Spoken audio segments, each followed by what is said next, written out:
Good morning, KW. Welcome to a new week. We're going to start off with some jokes.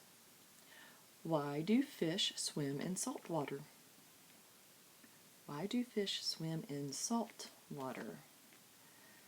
Because pepper makes them sneeze.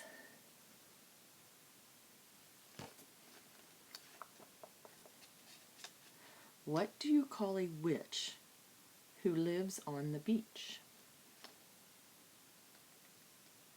A sand witch. A sandwich. Okay. Today's book is really old. Very, very old. Let's see how torn up it is. It's really old. This is called The Elves and the Shoemaker. Pictures by Hilda Maloche.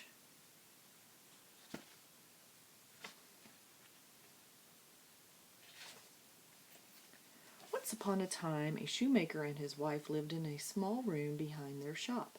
They were good people, but they were old and poor.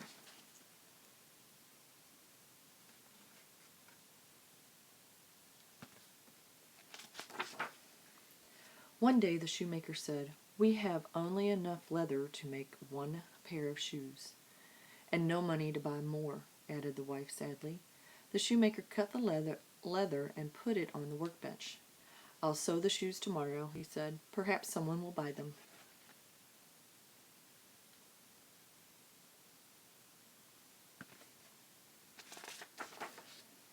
The next morning the shoemaker was surprised to see a pair of shoes where the leather had been. "Who could have made shoes so beautiful?" asked the wife. "No one was in the shop last night." Just then the door opened, and a fine gentleman entered the shop. "What handsome shoes!" he said. He paid a good price for the shoes and took them home with him.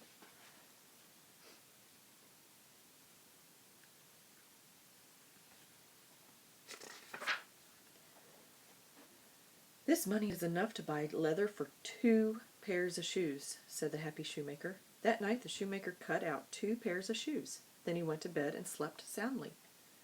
In the morning the shoemaker found 2 pairs of shiny shoes on the workbench. Before he could tell his wife about it, 2 customers came into the shop, bought the shoes, and paid a good price for them.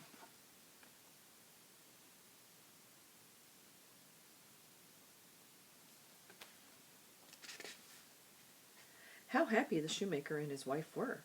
Now they had money to buy leather for 6 pairs of shoes. That night the wife watched the shoemaker cut the leather and place it on the workbench. "Let us stay awake tonight and watch," she said. "Perhaps we shall see who it is that makes the shoes." So they hid behind a curtain, and they waited and watched.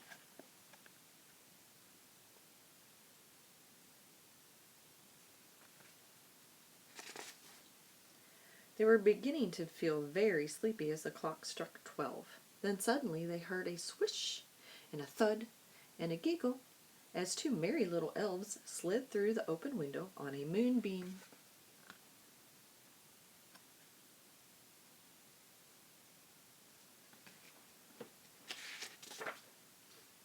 The 2 little elves scampered straight to the workbench.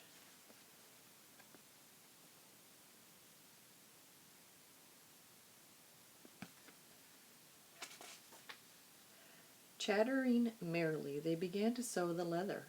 "Look," whispered the wife, "the poor little dears have no coats to keep them warm." "And no shoes for their little feet," said the old man softly.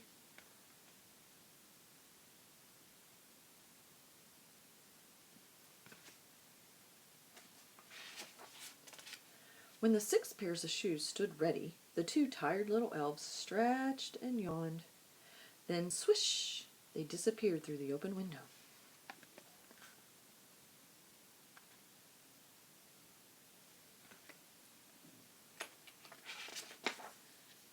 The next day the shoemaker's wife set to work. She made 2 tiny caps and coats for the elves. Although the shoemaker was busy selling the 6 pairs of new shoes, he found time to make 2 tiny pairs of boots for the elves.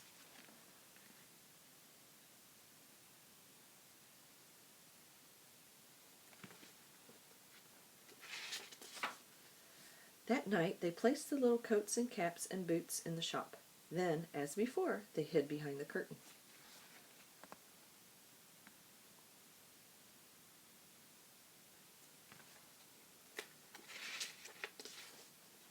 Just as the clock struck 12, they heard a swish, a thud, and a giggle, and again the two elves slid through the open window on a bright moonbeam. Squeals of happy laughter filled the room when the elves discovered their new clothes.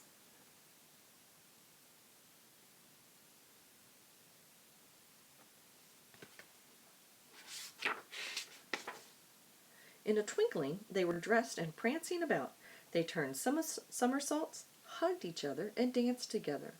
Then, with a swish and a giggle, they disappeared through the window, riding on a moonbeam.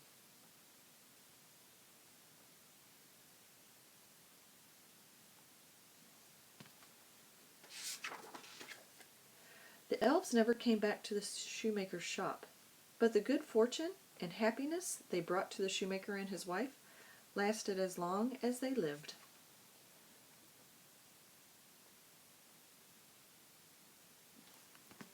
The end. I hope you enjoyed that book. I didn't realize when I read it how appropriate it would be for these times. There's a lot of small shops owned by families that need business. So this is kind of similar to what's going on today in the world. Thank you so much for watching. I hope you all have a good day. See you tomorrow.